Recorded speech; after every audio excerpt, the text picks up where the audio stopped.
नमस्कार, स्वागत है आप सभी का। लोअर पीसीएस 2019 का ये सबसे बड़ा एग्ज़ाम था जिसमें लगभग 11 लाख अभ्यर्थियों ने रजिस्ट्रेशन किया था। 5 लाख कुछ हज़ार लोगों ने जो है परीक्षा दी थी और उनमें से जो है 15,000 कुछ लोग जो है मुख्य परीक्षा के लिए चयनित हुए हैं। तो सबसे पहले जो लोग चयनित हुए हैं, जिन्होंने प्री क्वालिफाई किया है मेंस के लिए, वो बढ़ गए आगे, उन सभी को जो है इस चैनल की तरफ से, इस चैनल की पूरी टीम की तरफ से बहुत बहुत बधाई और आपके उज्जवल भविष्य के लिए, आपके आगे के राह के लिए जो है हम लोग आपको शुभकामनाएं देते हैं। साथ ही में जो लोग किसी वजह से रुक गए हैं, अपने लक्ष्य को नहीं प्राप्त कर सके हैं, प्री क्वालिफाई नहीं कर सके हैं, ऐसे भी हमें बहुत सारे मैसेज प्राप्त हुए हैं। तो उन सभी से मैं इतना कहना चाहूँगा कि कोई भी एग्ज़ाम आखिरी नहीं होता है। जीवन में असफलताएं से जो सीखता है, जो असफलताओं से सीख लेता है, वो सफलता की ओर और तेज़ी से बढ़ता है। तो अपनी कमियों की विवेचना कीजिए। 1, 2, 4 नंबर, जितने भी नंबर से आपका सिलेक्शन रुका हो, तो निश्चित रूप से जो है आपको दुख हुआ होगा, लेकिन यहाँ पर दुख करने से और निराश होकर बैठने से आप जो है अपने आगे का मार्ग नहीं प्रशस्त कर पाएंगे। इसलिए फिर से अपनी पूरी ऊर्जा को जुटाइए और आने वाली जितनी भी परीक्षाएं हैं उनकी तैयारी के लिए पूरी ईमानदारी, पूरी डेडिकेशन, पूरे समर्पण के साथ लग जाइए। निश्चित रूप से आप जो है सफल होंगे।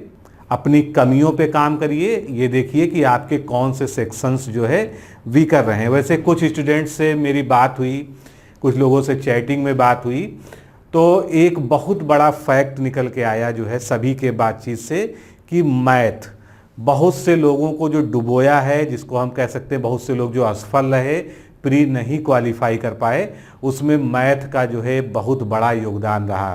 क्योंकि होता क्या है, ज़रूरी नहीं है कि जो साइंस साइड भी रहा हो उसने जो है 10th के बाद मैथ पढ़ी हो। तो मैथ एक ऐसा सब्जेक्ट है जिसके लिए जो है आपको प्रैक्टिस लगातार करनी पड़ेगी। तो अगर आप मैथ की वजह से असफल हुए हैं तो मैथ पर जो है अपना फोकस बढ़ा दीजिए। अब बात करते हैं जो लोग सफल हुए हैं। तो ये ऐसा पहला चैनल था जिसने जब लोअर पीसीएस का एग्ज़ाम आया था तो पूरे डेडिकेशन के साथ जो है लोअर पीसीएस की तैयारी करवाई थी। और आज के वीडियो में हम लोग डिस्कस करेंगे कि जो हम मेंस देने जा रहे हैं लोअर पीसीएस का, अब उस मेंस के लिए हम कैसे तैयारी करें। क्योंकि हमने प्री तो क्वालिफाई कर लिया, एक बड़ा काम कर लिया है, लेकिन मेंस उससे भी ज़्यादा टफ है। तो मेंस में भी जो है हमको अच्छा खासा संघर्ष करना पड़ेगा, मेहनत करनी पड़ेगी। तो इस वीडियो को आपको पूरा देखना है। लगभग 1 घंटे का ये वीडियो है, लेकिन अगर आप अंत तक देखेंगे तो आप जो है पूरी स्ट्रेटजी को समझ पाएंगे कि किस तरह से आप मेंस को क्वालिफाई कर सकते हैं। तो सबसे पहले कई सारे आप लोग के जो है संदेश प्राप्त हुए और ये वीडियो बनाने तक जो है 322 ऐसे कन्फर्म अभ्यर्थी हैं जो हमारी टेस्ट सीरीज से जुड़े हुए थे और उन्होंने जो है सफलता प्राप्त की है और उन्होंने स्वयं मैसेज करके हमको बताया है। ये हमारे लिए बड़ी खुशी की बात है और मैं मानता हूं कि कम से कम 500-700 ऐसे स्टूडेंट होंगे जो इस चैनल से जुड़े थे और जिन्होंने लोअर प्री को क्वालिफाई किया है मेंस के लिए। क्योंकि हमने टेस्ट सीरीज के माध्यम से और साथ ही जो है वीडियोज़ के माध्यम से लगातार जो है चैनल पर तैयारी करवाई थी। और ये टेस्ट सीरीज ऐसी हमारी बनी थी कि अप टू द मार्क थी। 60%, 55% जो है क्वेश्चंस के मैटर जो थे वो डायरेक्टली इनडायरेक्टली हमारी टेस्ट सीरीज से ही आए थे। तो ये कुछ संदेश जो है लोगों के प्राप्त हुए हैं यूट्यूब पर और उसके अलावा जो है व्हाट्सएप पर, टेलीग्राम पर।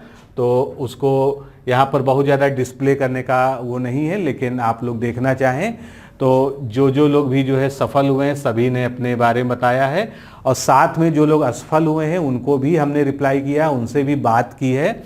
क्योंकि एक बार असफल हो जाने का मतलब ये नहीं होता है कि आप जो है किसी परीक्षा में असफल हो गए तो आगे जो है आपके रास्ते बंद हो गए। हमेशा रास्ते खुले हुए हैं और आप डेडिकेशन के साथ, मेहनत के साथ जो है अगर लगे रहेंगे, कंटिन्यूअस तैयारी करते रहेंगे तो आपको सफलता ज़रूर मिलेगी। अब बस एक सवाल जो है यहाँ पर और उसके बाद जो है हम अपने मेन कंटेंट को शुरू करेंगे। हमारा नंबर है 9506742546। आप में से जो लोग भी मेंस का जो है टेस्ट सीरीज या वीडियो कोर्स ज्वाइन करना चाहते हैं वो इस पर जो है लोअर मेंस लिखकर इस पे व्हाट्सएप कर दीजिए इस नंबर पर, और आपको उधर से जानकारी दे दी जाएगी। तुरंत जो है रैपिड रिप्लाई का जो है इंतजार मत करिएगा, थोड़ा सा समय लगेगा, लेकिन सबसे बात की जाएगी और सबको जो है पूरी इन्फॉर्मेशन दे दी जाएगी। तो आपके रिस्पांस पे ही डिपेंड करेगा, क्योंकि कई लोग ऑलरेडी रिक्वेस्ट भेज चुके हैं कि मेंस के लिए भी सर टेस्ट सीरीज स्टार्ट करिए। तो मेंस के लिए टेस्ट सीरीज के लिए हम देखते हैं कि आप लोग कितने इंटरेस्टेड हैं। अगर आप लोग लोअर मेंस की टेस्ट सीरीज लेना चाहते हैं तो लिख के भेजिए। साथ में ही रीजनिंग, मैथ और हिंदी, जनरल हिंदी, इनका कंप्लीट वीडियो कोर्स हमारे पास जो है तैयार है, बहुत अच्छे बेहतरीन शिक्षकों के द्वारा। कुछ दिनों में हम उसका डेमो भी जारी करेंगे। तो जो लोग जो है इसके वीडियो कोर्स में इंटरेस्टेड हो, क्योंकि मैथ और रीजनिंग प्रैक्टिस की विषय वस्तु है, अगर आप किसी अच्छे टीचर के गाइडेंस में जो है प्रैक्टिस करेंगे तो मैथ रीजनिंग में कोई भी दिक्कत नहीं आएगी। तो आप कुछ भी जो है इसके बारे में जानना चाहते हो, लोअर मेंस के बारे में, 9506742546 पर कॉल करिए या सीधे सीधे जो है लोअर मेंस लिखकर भेजिए। चलिए अब मेन कंटेंट की तरफ चलते हैं, किस तरह से हमको तैयारी करनी है। तो पहले जो है हमको देखना है कि ये जो कंपटीशन है ये कितना बड़ा है, क्योंकि 672 पद है, आपकी जानकारी में है ही, आप लोग जो है प्री दे के आए हैं और लगातार ये बातें होती रही हैं। 672 पद हैं, जिसके सापेक्ष 15,335 अभ्यर्थी पास हुए हैं। तो यहाँ पर लिखा जरूर गया है कि 15 गुना लोगों को लिया गया है, लेकिन अगर आप इसको एक्चुअल में देखेंगे तो ये 22 गुना है, क्योंकि जो उस कट ऑफ के नज़दीक थे, नियर बाई थे, उनको भी जो है इस रिजल्ट में शामिल कर लिया गया है। तो लगभग 22 गुना जो है लोगों को मेंस में जो है बुलाया गया है मेंस देने के लिए, और इसमें से 672 लोगों को जो है सिलेक्शन मिलेगा। तो यहाँ पर जो है आप देख सकते हैं कि 22 में से आपको एक बनना है, यानी आपका जो कंपटीशन है वो 22 लोगों के बीच से होकर गुजरता है। एक सीट के लिए 22 लोग दावेदार हैं। तो ये तो जो है कंपटीशन का लेवल हो गया। इसका मतलब क्या है, कंपटीशन हार्ड है। ये आसान नहीं है कि 10 में से एक या 5 में से एक, आपको 22 में से एक बनना है। तो सबसे पहले ये कट ऑफ थी, अब जो है आप लोग अपना अपना कट ऑफ जान ही गए हैं। तो ये भी एक अच्छी खासी कट ऑफ गई थी, आउट ऑफ 300 था जो है ये। तो इसमें जो अनारक्षित श्रेणी थी उसमें 206, अनुसूचित जाति 128, अनुसूचित जनजाति 155 और ओबीसी 206। ओबीसी और जनरल की जो है सेम कट ऑफ गई थी। बाकी जो है जो क्षैतिज आरक्षण होता है उसके बारे में जो है नीचे लिखा हुआ है। तो ये सब जो है हम लोग पढ़ चुके हैं, जान चुके हैं अब तक। अब हमको जो है सबसे पहले शुरुआत करनी है कि जो हमारा मेंस का सिलेबस है वो क्या है, क्योंकि सिलेबस पर फोकस करके और जो हमारे सिलेबस का इलेबरेटेड वर्जन दिया हुआ है इसी डॉक्यूमेंट में उसको देखेंगे। और हम ये भी देखेंगे कि जो पीसीएस, लोअर पीसीएस प्री का एग्ज़ाम हुआ है 2019 का, वो 4 पालियों में हुआ था। नॉर्मलाइजेशन भी हुआ था, कुछ लोग नॉर्मलाइजेशन की वजह से 1-2 नंबरों से रुक गए, तो नॉर्मलाइजेशन भी हुआ था। और जो अब एग्ज़ाम पैटर्न आपके सामने है उसको कैसे आपको टैकल करना है। तो सबसे पहले देखते हैं कि पहला प्रश्न पत्र और दूसरा प्रश्न पत्र, यानी जो पूरा पेपर है ये 2 जो है पेपर्स में डिवाइड है। अब पहले प्रश्न पत्र में भाग 1 क्या है, सामान्य बुद्धि परीक्षण, जिसको हम रीजनिंग एंड मेंटल एप्टीट्यूड या मेंटल एबिलिटी भी कहते हैं। इसके कितने प्रश्न हैं, 25 प्रश्न हैं। और जब आपने प्री दिया था तब कितने प्रश्न थे, तब भी यहाँ पर 25 प्रश्न ही थे। फिर जीके की बात करेंगे, सामान्य ज्ञान की 75 प्रश्न हैं, लेकिन जब आपने जो है प्री दिया था तभी कितने थे, तब ये 50 प्रश्न थे। यहाँ पर 25 प्रश्न अब आपके सामने बढ़ गए हैं। तो इस तरह से पहले पेपर का जो है कुल क्वेश्चन कितने हो गए, 100 हो गए, और इसके मार्क्स कितने हो गए, 200 मार्क्स यहाँ पर हो गए। फिर सामान्य विज्ञान और अंकगणित, ये दोनों एक ही में पूछा जाता है। इस बार जो है इसके 75 क्वेश्चन है और पिछला पेपर जो यानी जो प्री आपने दिया है उसमें ये 50 क्वेश्चंस थे। और यहाँ पर मैं आपको बता दूं कि 50 में जो है 25 जो है क्वेश्चन किससे थे, साइंस के थे, और 25 क्वेश्चन जो है मैथ के। एग्जैक्ट जो है हाफ किया गया था। तो आप ये भी मान के चलिए कि 75 में जो है आधे क्वेश्चन लगभग मैथ के होंगे और आधे क्वेश्चन कैसे होंगे, साइंस के होंगे।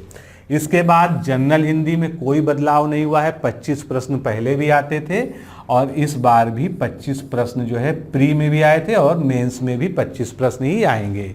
तो इस तरह से 50 क्वेश्चन आपके प्री से बढ़ गए और ये टोटल क्वेश्चन हो गए 200 और इनका 2-2 मार्क्स के क्वेश्चन है, 400 कुल क्वेश्चन हो गए। समय कितना है, 1.5 घंटा जो है आपको पहले 100 क्वेश्चंस को सॉल्व करने में यानी फर्स्ट पेपर के लिए चाहिए और सेकंड जो है उसको सॉल्व करने के लिए भी आपको 1 घंटा 30 मिनट ही चाहिए। यानी 3 घंटे में आपको 200 क्वेश्चन करने हैं। और इसमें थोड़ा सा टफनेस इसलिए है क्योंकि इसमें 25 क्वेश्चन रीजनिंग के हैं और लगभग 35 क्वेश्चन आप मान लीजिए कि मैथ के हैं। तो मैथ और रीजनिंग आप देखते हैं टाइम टेकिंग है, इसलिए जो है आपको समय का प्रबंधन ये बहुत ज़रूरी रहेगा इन पेपर्स में। साथ में निगेटिव मार्किंग बरकरार है 1/4 की, यानी कुल 1/4 अंक काट लिए जाएंगे, यानी 25% की निगेटिव मार्किंग होगी। और एक साथ में जो है आपके लिए विशेष सूचना लिखी हुई है कि प्रश्नों का कठिनाई स्तर उच्च होगा, यानी जो इसमें प्रश्न आएंगे वो प्री के मुकाबले टफ आएंगे, जटिल प्रश्न पूछे जाएंगे। बस अगर देखा जाए तो प्री और मेंस में यही अंतर है। सारा सिलेबस सेम है, पैटर्न सेम है, थोड़े से क्वेश्चन बढ़ गए हैं लेकिन सिलेबस वही है, बिल्कुल सेम सिलेबस वही है, उसमें कोई भी अंतर नहीं आया है, केवल नंबर ऑफ क्वेश्चंस बढ़ गए हैं। और यहाँ पर जो बढ़ गया है वो क्या है, कठिनाई का स्तर। तो आपको इसी लाइन को जो है समझते हुए आगे बढ़ना है अपनी तैयारी में। अब हम एक एक सेगमेंट पर चर्चा करेंगे। जो चीज़ें आपको नोट करने लायक लगे उसको नोट करते चलिएगा, क्योंकि आपको जब इसकी तैयारी स्टार्ट कर रहे हैं तो आपको जो है ये काम आएगा। तो सबसे पहला प्रश्न आप लोग का ये है कि एग्ज़ाम कब होगा। तो ये मुझे भी नहीं पता है, लेकिन मैं ये मान के चलता हूँ कि ये एग्ज़ाम दिसंबर से पहले किसी भी हालत में नहीं होगा।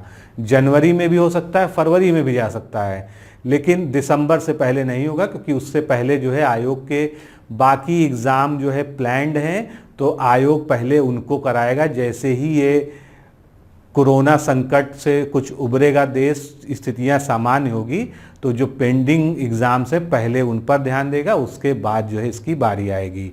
तो आप ये मान के चल सकते हैं कि दिसंबर तक ये एग्ज़ाम होगा, अगर बहुत जल्दी हुआ तो ये बार बार इसको पूछने की आवश्यकता नहीं है, आप इतने समझदार हैं। आयोग का पैटर्न रवैया आप सब जानते हैं। अब हम पहले प्रश्न पत्र के भाग 1 पर फोकस करते हैं, जो कि है सामान्य बुद्धि परीक्षण, यानी रीजनल एंड मेंटल एबिलिटी या एप्टीट्यूड। इसमें कितने प्रश्न आएंगे, 25 प्रश्न आएंगे। अब इसका ऑफिशियल कोर्स ये आपके सामने है। ऑफिशियल कोर्स में क्या लिखा हुआ है, युक्ति संगत एवं आलोचनात्मक तथा विश्लेषणात्मक योग्यता, सामान्य मानसिक योग्यता जिनमें ऐसे प्रश्न जिनसे अभ्यर्थी की परिणाम परक अभिक्षमता की परख हो सके, सांख्यिकी विश्लेषण यानी स्टैटिस्टिकल जो है क्वेश्चन जिसमें ग्राफ डायग्राम, जिनमें अभ्यर्थियों की सांख्यिकी ग्राफिकी डायग्राम संबंधी प्रस्तुत सूचना और सामान्य ज्ञान संबंधी परिणाम निष्कर्ष निकालने की क्षमता की परख हो। तो जो लिखा है बिल्कुल सही लिखा है, इसी तरह के क्वेश्चन आते हैं, यही लिखा था। और इसके आधार पर अगर आप प्री को कंपेरिजन कर लेंगे, ये रहा प्री में जो है इन टॉपिक्स से क्वेश्चन पूछे गए थे। ये चारों ही जो पेपर हुए हैं चारों शिफ्ट में, उनमें से सब जो है मैंने जो एनालिसिस की है उसको यहाँ पर नोट किया है। इसी तरह हर सेगमेंट में आप देखेंगे तो वेन डायग्राम के एक एक दो दो क्वेश्चन, पाई चार्ट के क्वेश्चन, फिगर वाले क्वेश्चन जो नॉर्मल रीजनिंग जिसे कहते हैं हम, उसके अलावा सबसे जो परेशान वाले प्रश्न करने वाले थे वो थे कथन और निष्कर्ष। लंबे लंबे कथन दे दिए जा रहे हैं, उनके 4 ऑप्शंस दे दिए जा रहे हैं, एजम्पशंस दे दिया जा रहा है, उसमें से कौन सी धारणा सही है कौन सी धारणा गलत है।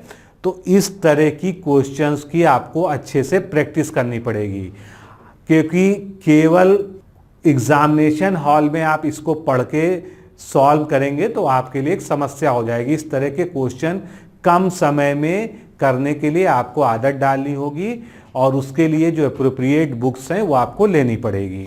अभी मैं बुक्स पे भी आता हूँ। फिर कथन कार्रवाई वाले क्वेश्चन, एक कथन दिया है, उसके बारे में कुछ एजम्पशन दिए हैं, आप क्या कार्रवाई करेंगे। अब 4 आदर्श चीज़ें लिखी हैं, उसमें से आपको एक चीज़ बतानी है और बहुत क्लोज थे, आपने क्वेश्चंस को देखा हो। मैं तो आपसे ये कहूँगा कि आपने अपनी पाली का क्वेश्चन पेपर जरूर देखा होगा, लेकिन हो सकता है बाकी के 3 पालियों के क्वेश्चन पेपर नहीं देखे हों।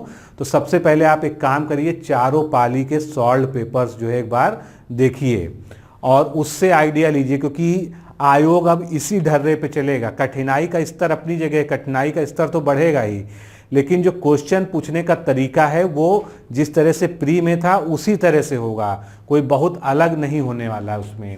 फिर ऑड वन आउट यानी विषम को जो है छांटना, पासे वाले क्वेश्चन, डाइस, कोडिंग डिकोडिंग के क्वेश्चन, ब्लड रिलेशन, रक्त संबंध पे 2-2, 3-3 क्वेश्चन हर पाली में थे।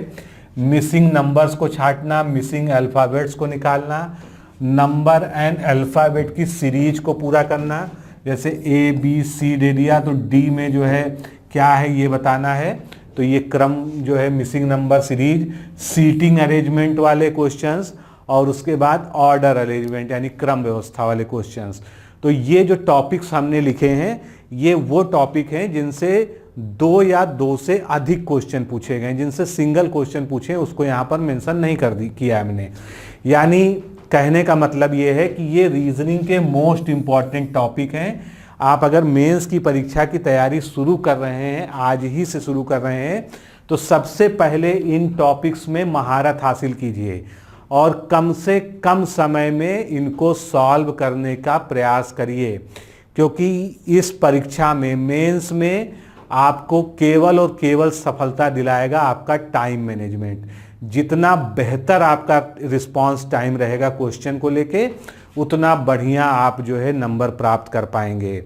जहां भी आपने समय बर्बाद किया किसी बड़े क्वेश्चन में या बड़े मेथड में फंसे, आप समझ लीजिए कि आपने उस क्वेश्चन को तो खोया ही, उसके साथ 3-4 और क्वेश्चंस भी आपने ख़त्म कर दिए। और चूंकि यहाँ निगेटिव मार्किंग है तो आप गेस भी नहीं कर सकते, इसलिए उन क्वेश्चन को ही टच कीजिए जिसको आप सॉल्व कर सकते हैं और कम से कम समय में सॉल्व कर सकते हैं।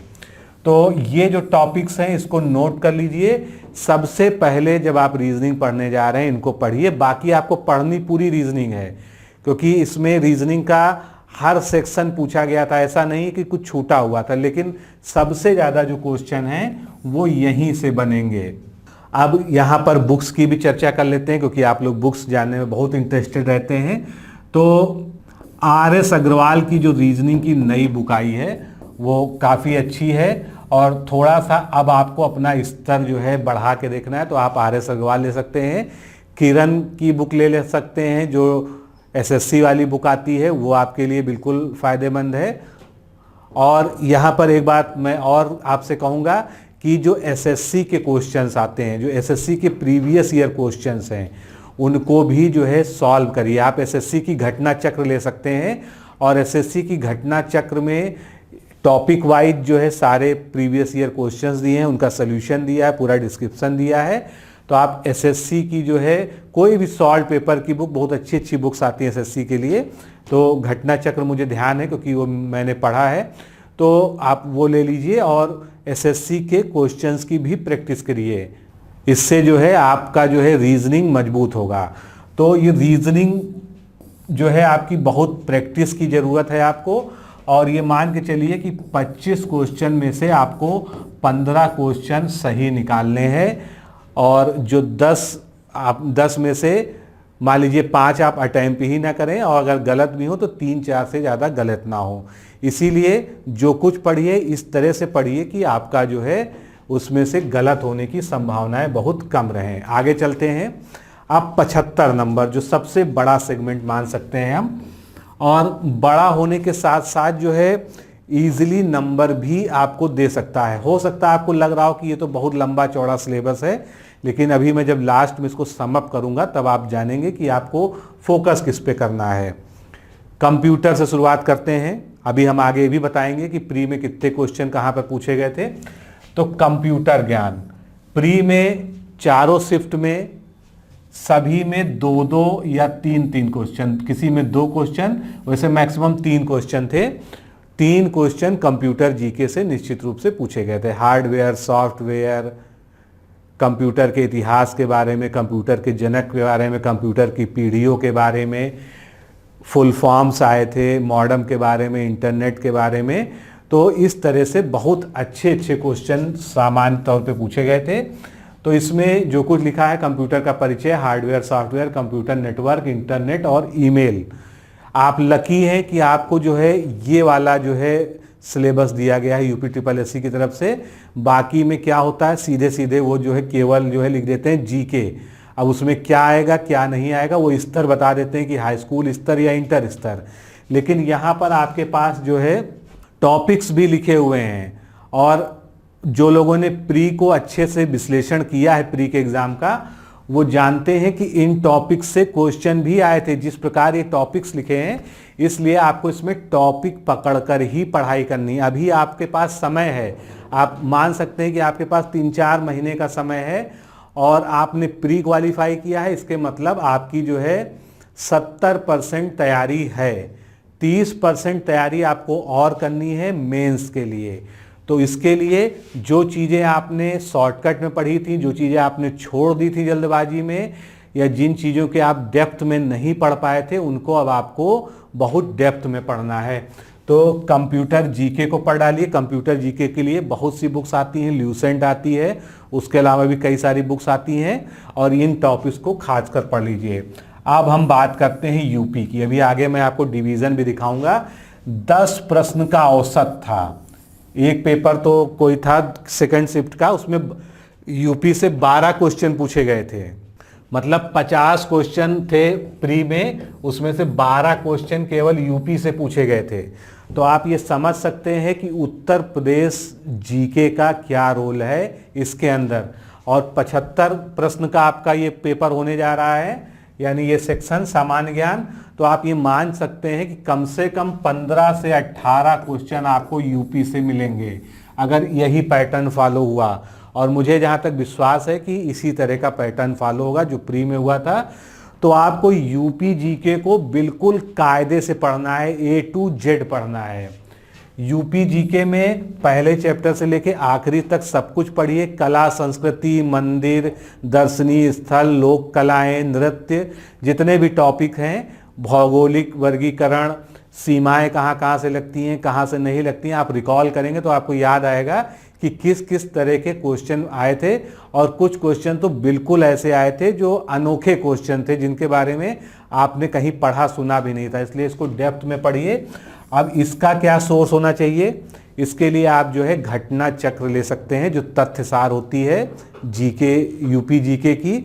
उसके अलावा वाणी पब्लिकेशन में भी बहुत अच्छी बुक आती है, जो परीक्षावाणी प्रकाशन है उसकी।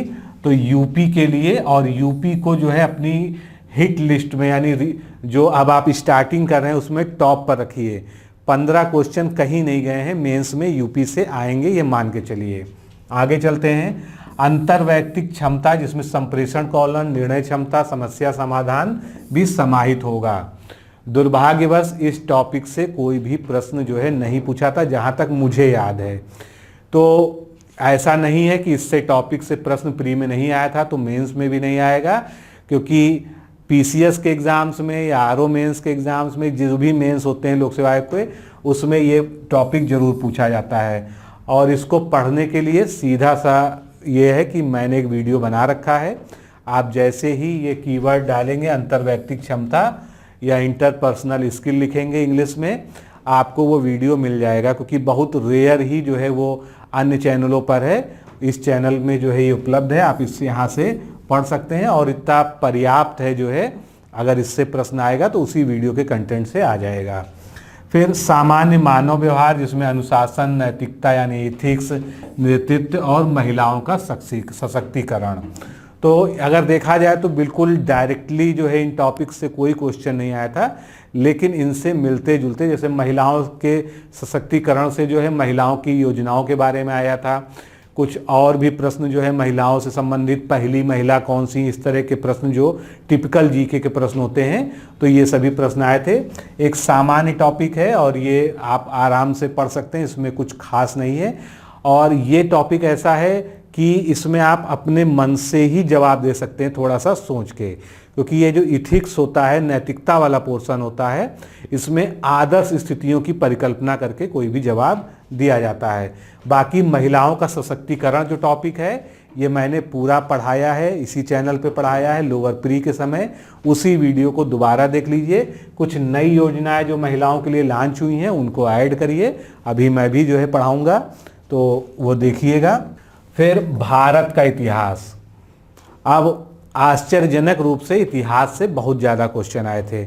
बहुत ज़्यादा का कहने का मतलब है 6 से 7, 8, 9 क्वेश्चन तक जो है आए थे, जिसमें मॉडर्न हिस्ट्री का बोलबाला था। मॉडर्न हिस्ट्री सबसे ज़्यादा थी। स्वतंत्रता संग्राम में आधुनिक जो है, जो कि मतलब कांग्रेस के गठन से लेके और स्वतंत्रता प्राप्ति तक का जो भारत का इतिहास है, इसके बीच की घटनाओं के कालक्रम सब कुछ पूछा गया था। चाहे वो स्वराज आंदोलन हो, स्वदेशी आंदोलन हो, स्वराज पार्टी हो, नमक सत्याग्रह के बारे में गांधी जी पर कितने सारे प्रश्न आए थे। तो यहाँ पर जो है मैं आपको ये कहना चाहता हूँ कि इसको में जो है आप 2-3 सेगमेंट में बांट कर चलिए। एक तो एंशिएंट हिस्ट्री हो गई, प्राचीन भारतीय इतिहास, ठीक है, इस पे बहुत ज़्यादा आपको फोकस नहीं करना है। इसको सामान्य तरीके से जितना आपके ल्यूसेंट में दिया है हिस्ट्री जो है प्राचीन भारत, उतना सफिशिएंट है। उसके बाद मिडविल से क्वेश्चन जरूर आए थे, मुगल काल से, तो मुगल काल और जो है मिडविल पर थोड़ा ध्यान दीजिए। उसके बाद जो सबसे ज़्यादा, यानी एंशिएंट और मिडविल, ये दोनों मिलाकर आपको 50% फोकस करना है, और 50% जो है फोकस करना है इंडियन नेशनल मूवमेंट पे। जो मॉडर्न हिस्ट्री है उसके लिए कोई अच्छी बुक ले लीजिए, जो आपके, अगर आप बिपिन चंद्रा, एनसीईआरटी या स्पेक्ट्रम इस तरह की कोई बुक हो तो आप उससे पढ़िए, नहीं एसके पांडे की बुक से पढ़ सकते हैं, केसीटी से पढ़ सकते हैं। उसके अलावा महेश वर्णवाल का जो एनसीईआरटी सार की सीरीज है वो भी अच्छी है, आप उसको भी ले सकते हैं। और एनसीईआरटी हो तो बहुत अच्छा है, क्योंकि एनसीईआरटी जो है मॉडर्न हिस्ट्री की बहुत अच्छी है। 9 से 12 वाली जो है जितनी भी बुक्स हैं उनको आप जो है पढ़िए। तो यहाँ पर जो है आपको कम से कम 10 से 12 क्वेश्चन मेंस में मिलेंगे, और इसमें से 5-5 क्वेश्चन, 6-6 क्वेश्चन मॉडर्न हिस्ट्री से होंगे। और हिस्ट्री में ही कल्चर का, अगर एंशिएंट की जो बात हो रही थी प्राचीन भारतीय इतिहास में, तो प्राचीन भारतीय इतिहास में सबसे ज़्यादा क्वेश्चन जो थे वो भारतीय संस्कृति, भारतीय सभ्यता के बारे में थे।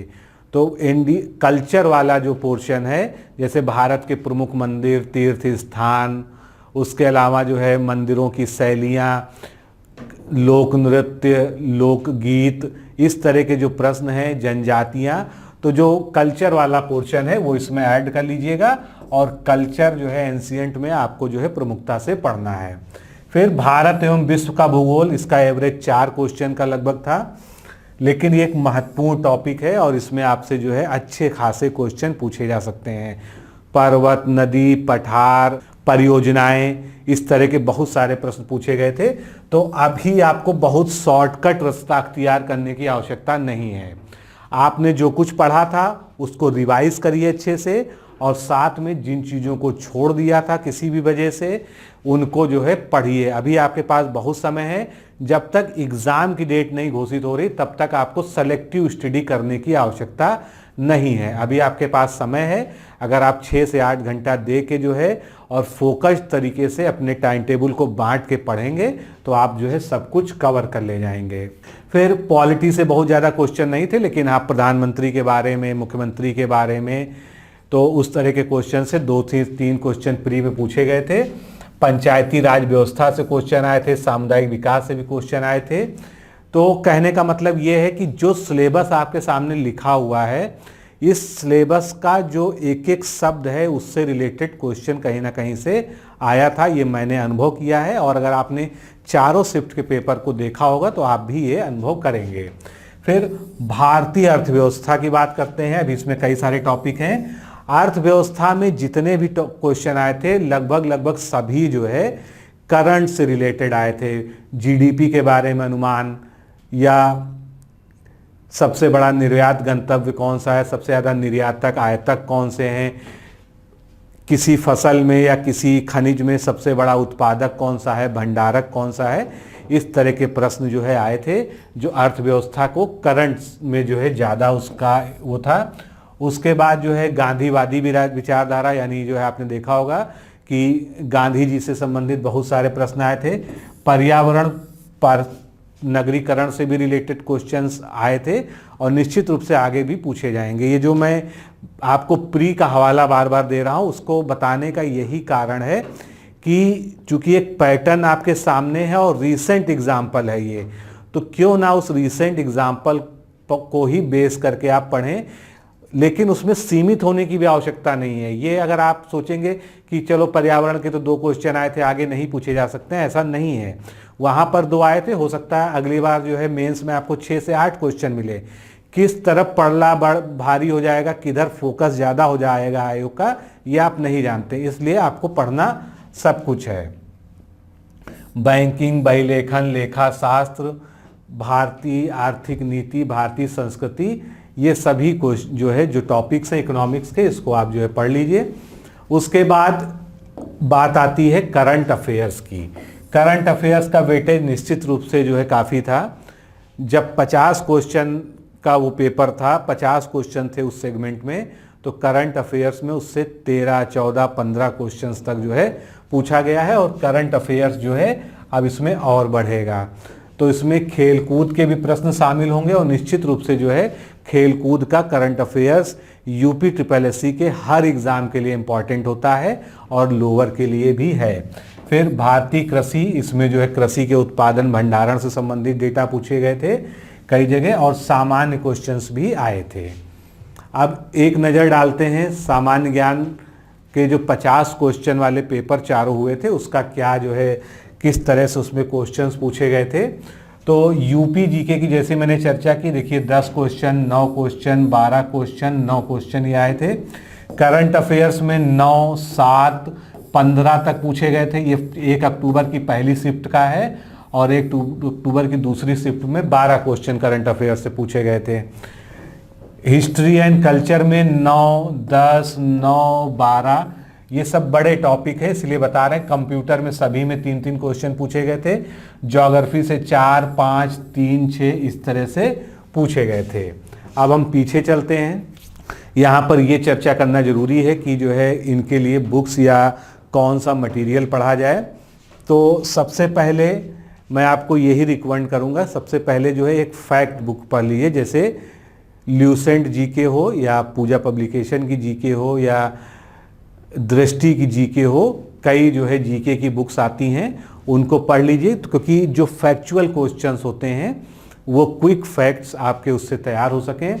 उसके बाद जैसे आपको जो है करंट अफेयर्स है, तो करंट अफेयर्स में अभी से आप इस चैनल को भी फॉलो कर लीजिए।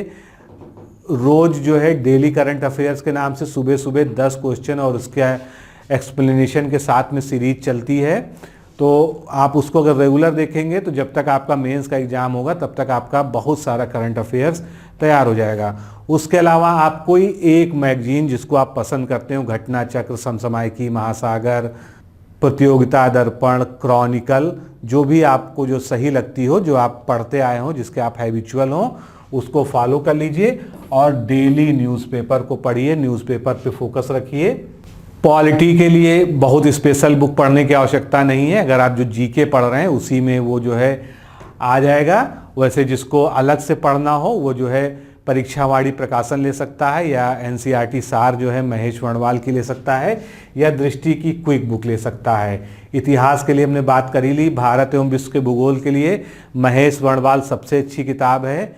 उसके अलावा जो है दृष्टि की क्विक बुक भी ली जा सकती है, वो भी ठीक किताब है। तो ये जो है जीके की तैयारी के बारे में हो गया। अब हम अगले सेगमेंट में बसते हैं, जो कि है सामान्य विज्ञान और अंकगणित। इसमें एक साथ लिखा जाता है और कुल 75 प्रश्न आते हैं। और अगर देखा जाए तो यही आपका डिसाइडिंग फैक्टर है, क्योंकि जो सबसे ज़्यादा गलतियां आप कर रहे हैं, जो लोगों ने प्री में असफलता हासिल की है, प्री में रुक गए हैं, उनका यही सेक्शन जो है कमज़ोर था। क्योंकि मेरी बहुत सारे स्टूडेंट से बात हुई, उन्होंने ये बताया कि मैथ में उनके क्वेश्चन बहुत ज़्यादा गलत हो गए और साइंस के क्वेश्चन गलत हो गए, जिसकी वजह से नेगेटिव मार्किंग के कारण उनके पॉजिटिव मार्क्स भी जो है बहुत कम हो गए। तो सामान्य विज्ञान और अंक गणित, ये दो जो है इसमें विषय हैं। सबसे पहले हम सामान्य विज्ञान की बात करते हैं। तो सामान्य विज्ञान यहाँ पर 75 प्रश्न हैं, 75 प्रश्न आने हैं और पिछली बार 50 में से तो आधे आधे आए थे, तो यहाँ भी आप मान सकते हैं कि 50-50 का ही रेशियो रहेगा। यानी ये मान लीजिए 35-40 का जो है वो अंत रहेगा। 35 जो है साइंस हो सकता है, 40 मैथ हो सकती है, 40 साइंस हो जाए, 35 मैथ हो जाए। तो इस तरह से सामान्य विज्ञान जो है लगभग आप मान के चल सकते हैं कि 40 प्रश्न का एक औसत होगा इसमें। और सामान्य विज्ञान आपको बहुत अच्छे नंबर दिला सकता है, बस थोड़ा सा आपको इसके फोकस एरियाज़ को समझने की ज़रूरत पड़ेगी। जो लोग इस चैनल से पहले से जुड़े हैं वो जानते हैं कि लोअर पीसीएस का जब प्री एग्ज़ाम होना था उस समय मैंने पूरा सामान्य विज्ञान जितने महत्वपूर्ण टॉपिक हैं, चाहे वो न्यूट्रिशन वाला हो, चाहे वो ब्लड वाला हो, चाहे कोशिका हो, सब कुछ पढ़ा रखा है। आपको जो हमारी लोअर पीसीएस करके प्लेलिस्ट है इस चैनल पर, उसमें जाइए और सारे वीडियो अपलोड मिलेंगे। उसमें कोई डेटा भी नहीं चेंज हुआ, क्योंकि ये तो स्टैटिक सब्जेक्ट है, इसमें कोई भी डेटा नहीं चेंज हुआ है। आप उसको रिवाइज करके एक दो दो बार देखिए। तो सामान्य विज्ञान में विज्ञान, जीव विज्ञान, रसायन और भौतिकी, ये 4 पार्ट हैं इसके। और इसमें दैनिक अनुभव तथा प्रेक्षण संबंधित जो है ये तो सामान्य भाषा लिखी हुई है। अब इसमें भारत के विकास में विज्ञान एवं प्रौद्योगिकी की भूमिका, ये एक है, यानी जितने भी वैज्ञानिक हैं उनका प्रमुख योगदान क्या है, और खासकर स्पेस टेक्नोलॉजी के संदर्भ में, क्योंकि स्पेस टेक्नोलॉजी के बारे में बहुत सारे प्रश्न आए थे। उसके बाद जो बड़े टॉपिक हैं यहाँ से शुरू होते हैं। संतुलित आहार, संतुलित आहार क्या है, उसके भाग क्या हैं, इसके लिए मानक क्या है, भारत में इसका मानक क्या है, यूएसए के अनुसार इसका मानक क्या है संतुलित आहार का। फिर कैलोरी डिस्ट्रीब्यूशन, पुरुषों को कितनी कैलोरी खानी चाहिए, महिलाओं को कितनी कैलोरी खानी चाहिए, सामान्य पुरुषों को, कामकाजी पुरुषों को, कड़ी मेहनत करने वालों का, सबका एक वर्गीकरण है इस चैनल पर, ये सब कुछ मैं पढ़ा चुका हूँ। फिर जो भोजन के प्रमुख अवयव हैं, यानी हमारे जो पोषण के प्रमुख अवयव हैं, प्रोटीन, विटामिन और विटामिन की कमी से होने वाली बीमारियां, इससे बहुत ज़्यादा क्वेश्चन पूछे गए थे और बहुत ज़्यादा क्वेश्चन फिर पूछे जाएंगे। ये समझ लीजिए जो पूरा ये साइंस वाला सेक्शन है, ये संतुलित आहार, calorie, protein, vitamin, carbohydrate, fat, इनसे जो है, और मानव की बीमारियां, पशुओं की बीमारियां, पादपों की बीमारियां, इस पे इनका फोकस बहुत ज़्यादा है, तो इसको तैयार कर लीजिए। डायरिया और उसके अलावा जो है बहुत सारी जल जनित रोग, संक्रामक रोग जो पानी के प्रदूषण के कारण होते हैं, एनीमिया, विभिन्न बीमारियों में भोज्य पदार्थों का महत्व, टीकाकरण के बारे में, जल चक्र ये मैंने पढ़ाया है, जल स्रोत के कितने प्रकार होते हैं, पेयजल गुणवत्ता के मात्रक क्या होते हैं, यानी अगर पानी है तो उसमें आर्सेनिक की मात्रा परमिसिबल कितनी है, उसमें कैडमियम कितना हो सकता है, उसमें सल्फर अधिकतम कितना हो सकता है, उसमें क्लोरीन कितना अधिकतम हो सकता है। तो ये सब मानक हैं, किताबों में भी लिखे हैं, मैंने आपको पढ़ाया भी है। एक्यूफर, इलेक्ट्रोमैग्नेटिक रेजिस्टिविटी सर्वेक्षण, ये सभी से जो है प्रश्न पूछे जाएंगे। और ये जो है ये मैंने पूरा का पूरा जितना भी है ये सब आपको पढ़ाया है। आप जो है लोअर पीसीएस वाली जो प्लेलिस्ट है उसको चैनल पे ढूंढ के उसमें जो है देख लीजिए, सारे ही वीडियो वहाँ पर अवेलेबल हैं। अब बात आती है किताब की, तो कुछ टॉपिक्स ऐसे हैं जैसे इलेक्ट्रोमैग्नेटिक रेजिस्टिविटी सर्वे है, ये सब टॉपिक आपको आसानी से नहीं मिलेंगे, ये नेट पे ही मिलेंगे, या ये मिलेंगे तो जो है पर्यावरण से संबंधित किसी किताब में मिलेंगे जहाँ पर वाटर हार्वेस्टिंग और इन सब के बारे में बताया गया हो। तो ल्यूसेंट की जो है साइंस की बुक जो है अच्छी होती है, जो इंडिविजुअल ल्यूसेंट की साइंस की आती है। इसके अलावा दृष्टि की आप जो है ले सकते हैं क्विक बुक, महेश वर्णवाल की जो है एनसीईआरटी सार ले सकते हैं। परीक्षा मंथन की बुक आती है जिसमें टेक्नोलॉजी, साइंस एंड टेक्नोलॉजी दोनों की बुक आती है, क्योंकि इसमें टेक्नोलॉजी का भी पोर्शन पूछा जाता है। तो ये सब जो है प्रमुख किताबें हैं जिनको आपको रेफ़र करना चाहिए। अब इसके बाद जो है अंक गणित की बारी आती है। मैथमेटिक्स में अंक गणित, इसका स्तर कैसा रहेगा? हाई स्कूल स्तर यहाँ पर लिखा हुआ है, और स्तर जो है वास्तव में जो है हाई स्कूल स्तर के ही प्रश्न पूछे गए थे, लेकिन थोड़ा सा जो है उनके ऑप्शंस ऐसे घुमा के और लंबे प्रश्न बनाए गए थे, जिससे समय ज़्यादा लगा लोगों को, और उस समय लगने के कारण जो है टाइम मैनेजमेंट जो है गड़बड़ा गया। तो मैथ की प्रैक्टिस करिए अभी से, या तो आप जो है अगर आपके पास कोई टीचर नहीं, क्योंकि लॉकडाउन वाला मामला है, अभी कोई कोचिंग वगैरह भी नहीं चल रही है, तो मैथ, रीजनिंग और हिंदी इनका जो वीडियो कोर्स है वो आप ले सकते हैं। मैंने आपको नंबर बताया ही था 9506742546, इस पर जो है कॉल करके या लोअर मेंस लिख के भेज दीजिए। आपको जो है जो वीडियो कोर्स है वो दे दिया जाएगा। बहुत बेहतरीन शिक्षक हैं वो, और आपके सारे कॉन्सेप्ट क्लियर हो जाएंगे। अब अंक गणित में जो टॉप के जो है टॉपिक्स हैं वो कौन कौन से आपको पढ़ने हैं, इस पे ध्यान दीजिए। एक तो आपको सिंप्लीफिकेशन पढ़ना है पूरा का पूरा, जितना भी सरलीकरण है, चाहे वो भिन्न का हो, चाहे ब्रैकेट वाले क्वेश्चंस हो, बोर्ड मास वाले हो, सारा सरलीकरण पढ़ना है। सरलीकरण से खूब क्वेश्चन पूछे गए थे। एलसीएम, एलसीएफ दोनों पढ़ना है। नंबर सिस्टम यानी संख्या पद्धति पूरी पढ़नी है। रेशियो एंड प्रोपोर्शन, अनुपात और समानुपात हिंदी में ये पढ़ना है, इससे भी अच्छे खासे क्वेश्चन आए थे। प्रसत्ता के क्वेश्चन आए थे। काम समय, चाल समय, इससे क्वेश्चन आए थे। रेलगाड़ी वाले क्वेश्चन, खंबे को कितनी देर में पार करेगी, स्टेशन को कितनी देर में पार करेगी, इस तरह वाले क्वेश्चन। पाइप और टंकी नल वाले क्वेश्चन बहुत पूछे गए थे। हर शिफ्ट में 2-2, 3-3 क्वेश्चन आ गए थे। कैलेंडर से संबंधित 1-2 क्वेश्चन रहेंगे। फ्रैक्शन यानी भिन्न वाले प्रश्न, भिन्न का जो है सरलीकरण या भिन्न को जो है दशमलव में बदलना, दशमलव को भिन्न बदलना, सरल भिन्न में बदलना, इस तरह के प्रश्न। फिर ट्राइंगल से बहुत क्वेश्चन आए थे, त्रिभुज में, और इसमें साइन कॉस थीटा वाले जो फार्मूले होते हैं उस पर बेस जो है कि उसका एक कोण दिया हुआ है तो अगले दूसरे कोण का जो है मान निकालना। फिर माध्यिका या जिसको मीन मीडियन मोड बोलते हैं, ये वाले प्रश्न, बारंबारता के क्वेश्चन और लाभ हानि के क्वेश्चन, और उसके बाद एरिया। एरिया में सभी तरह के, चाहे वो स्क्वायर हो, चाहे वो ट्रायंगल हो, शंकु हो, हर तरह का जो है एरिया निकालने वाले क्वेश्चन आए थे। तो ये अगर आप मैथ का रिवीजन करने जा रहे हैं, मैथ को पढ़ना चाहते हैं सीरियसली, तो आपको ये टॉपिक्स बिल्कुल नहीं छोड़ने हैं। मेंस में ये टॉपिक्स बिल्कुल हावी रहेंगे। प्री में भी इससे क्वेश्चन पूछे गए हैं, मेंस में भी पूछे जाएंगे। तो ये क्या हो गया, मोस्ट इंपॉर्टेंट हो गया। अब मैथ के लिए क्या स्ट्रेटजी होनी चाहिए? मैथ चूंकि प्रैक्टिस की विषय वस्तु है, और आप लोगों में से जिसकी भी मैथ कमज़ोर है, मेंस में अपीयर होने जा रहा है, आपको 35-35 क्वेश्चंस का सामना करना है, और 1.5 घंटे का ही समय रहेगा, उसमें बाकी चीज़ें भी रहेंगी, और 35 क्वेश्चन लगभग मैथ के रहेंगे। ऐसी स्थिति में आपको मैथ में बहुत तेज होना पड़ेगा, और मैथ को आपको शॉर्ट ट्रिक्स से सीखना पड़ेगा। इसलिए किताब उठाइए, या जैसे भी आप पढ़ते हो, आर.एस. अग्रवाल है, बाकी बहुत सारी किताबें हैं। आर.एस. अग्रवाल जो एक टॉप की किताब मानी जाती है, मानक पुस्तक मानी जाती है।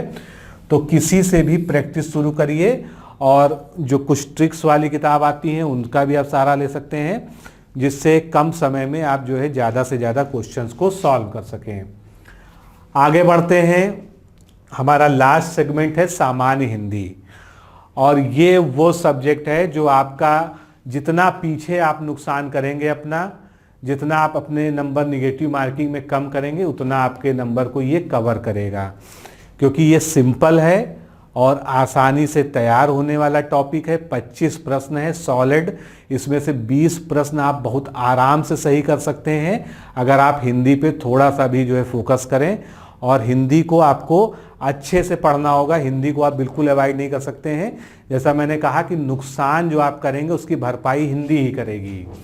तो हिंदी में ये टॉपिक पहले पढ़ लेते हैं, फिर अभी प्री का ट्रेंड बताते हैं किस तरह से पूछा गया था। हिंदी में आप समझ रहे हैं कितने प्रश्न आएंगे? 25 प्रश्न आएंगे।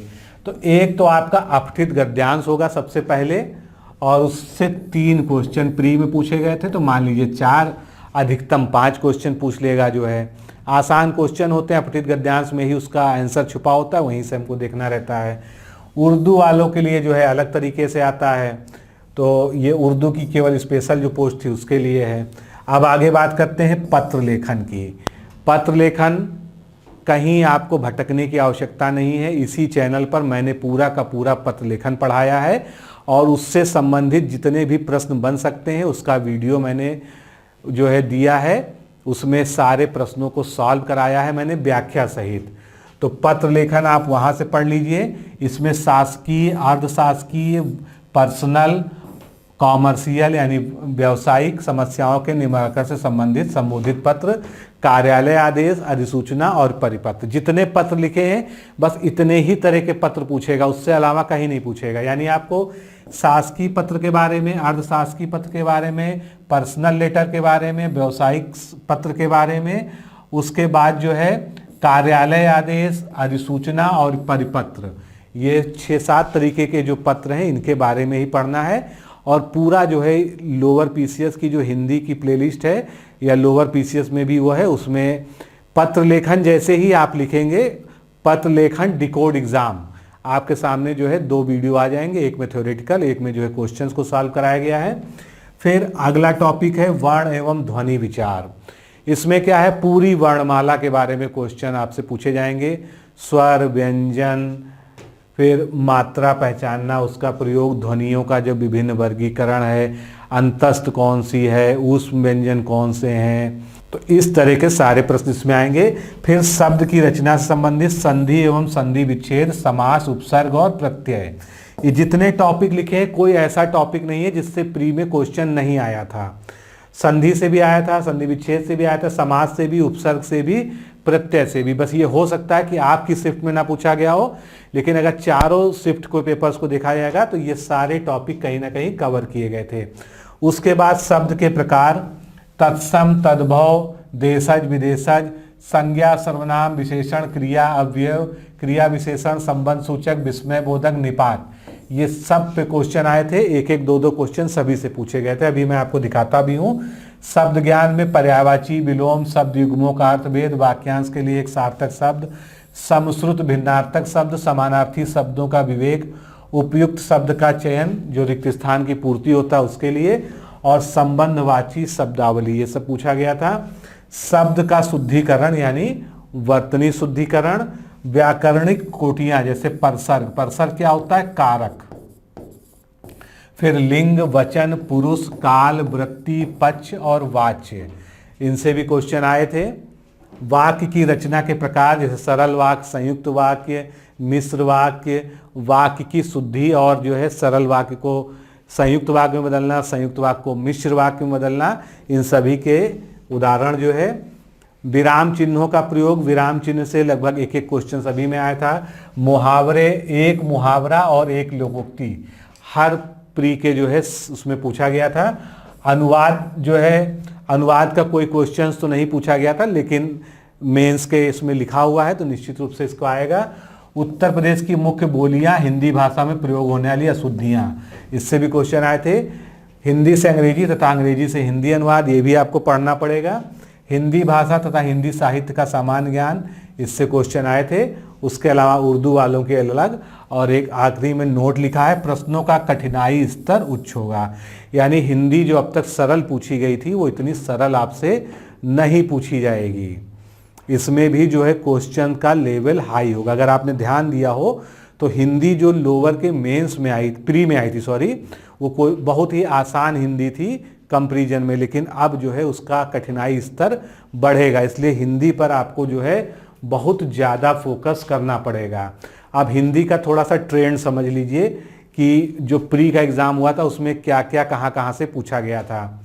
अपठित गद्यांश से 3-3 क्वेश्चन, पत्रलेखन से 2-2, वर्णमाला से 2-2, उपसर्ग, प्रत्यय, इन सब से 1-1, मुहावरे, लोकोक्तियाँ, विशेषण, भाषा, बोली, लिपि, हिंदी साहित्य का इतिहास, तो इनसे जो है कहीं 1 कहीं 2 क्वेश्चन, सामान्यतः सभी टॉपिक से 1-1।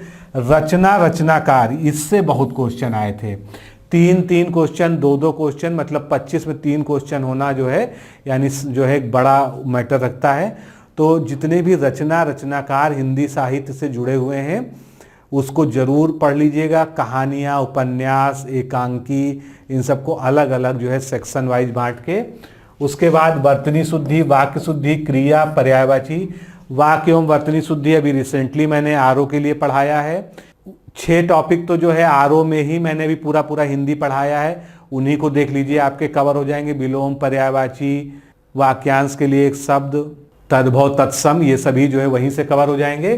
फिर अनेकार्थी, अनेक शब्दों के लिए एक शब्द, लिंग, वाक्य के प्रकार, वाक्य के कई सारे प्रकार होते हैं, सार्थक, निरर्थक, फिर सरल वाक्य, संयुक्त वाक्य, उसके अलावा फिर और जाइए निषेधात्मक, आज्ञात्मक वाक्य। तो इस तरह से वाक्य के जितने भी तरह से बांटा जाता है। ये देखिए आगे जो क्वेश्चंस आए थे, तद्भव, तत्सम, रिक्त स्थान की पूर्ति, अव्यय, काल, वाच्य, विराम चिन्ह, संधि, समास, सर्वनाम, श्रुतिसम, वाच्य, कारक, ये सभी जो है इसमें पूछे गए थे। अब आप लोग एक सवाल पूछते हैं कि क्या रस, छंद, अलंकार पूछा जाएगा? तो स्पष्ट जवाब है नहीं पूछा जाएगा, क्योंकि आपके सिलेबस में नहीं लिखा है। रस, छंद, अलंकार नहीं पूछा जाएगा, केवल संधि और समास जो है पूछा जाएगा। बाकी ये सारे टॉपिक जो मैंने आपको दिखाए ये पूछे जाएंगे। अब बात आती है हिंदी, जो कि इतनी महत्वपूर्ण है, तो इसकी तैयारी कैसे की जाए, हिंदी को किन पुस्तकों से पढ़ा जाए। तो हिंदी के लिए पृथ्वीनाथ पांडे, डॉक्टर पृथ्वीनाथ पांडे की बहुत अच्छी किताब है। हरदेव बाहरी की पुस्तक बहुत ही अच्छी है, कोई भी ले लीजिए इनमें दोनों में से।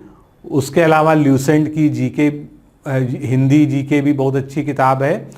पूजा पब्लिकेशन पर भी जो है हिंदी की अच्छी किताब आती है, वो भी आप ले सकते हैं।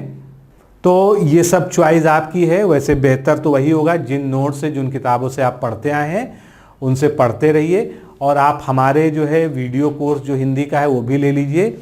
पूरा का पूरा जितने टॉपिक आपको बताए गए हैं हिंदी के, सारे जो है उसमें बहुत अच्छे से पढ़ाया है आशु सर के द्वारा, डिस्क्रिप्टिव में जो है। तो उसके लिए आप जो है संपर्क कर लीजिएगा, नंबर मैं आपको बता ही चुका हूं। और जो लोग टेस्ट सीरीज ज्वाइन करना चाहते हैं, क्योंकि हमने प्री में जो टेस्ट सीरीज बनाई थी 60% जो है उससे मटेरियल आया था, और हमारा प्रयास यही रहेगा कि मेंस में भी हमारी टेस्ट सीरीज सबसे बेहतर हो। 500-700 लोगों ने जो है प्री क्वालिफाई किया है। अभी सभी की सूचना हम लोग के पास नहीं आई है। जिन लोगों ने स्वेच्छा से बताया है कमेंट करके, उन्हीं के बारे में हमको जानकारी है। तो मेंस में भी हमारा यही रुख रहेगा, हम मेंस की चैनल पे भी पूरी तैयारी कराएंगे, और टेस्ट सीरीज के माध्यम से आपको बहुत अच्छे क्वेश्चंस और साथ में डिस्क्रिप्टिव नोट्स भी प्रोवाइड करेंगे। तो दोस्तों, ये जो मेरी तरफ से मुझे समझ में आया, ये सब कुछ मैंने जो है इस वीडियो में आपको बताने का प्रयास किया। हो सकता है आपकी कोई क्वेरी रह गई हो, जो हो सकता है मैंने यहाँ पर नहीं टैकल की हो, तो आप कमेंट करिएगा। अगला वीडियो जब हम इस पे डिस्कशन का कोई बनाएंगे तो उन कमेंट्स का भी उसमें जवाब देंगे। तो पढ़ाई शुरू कर दीजिए।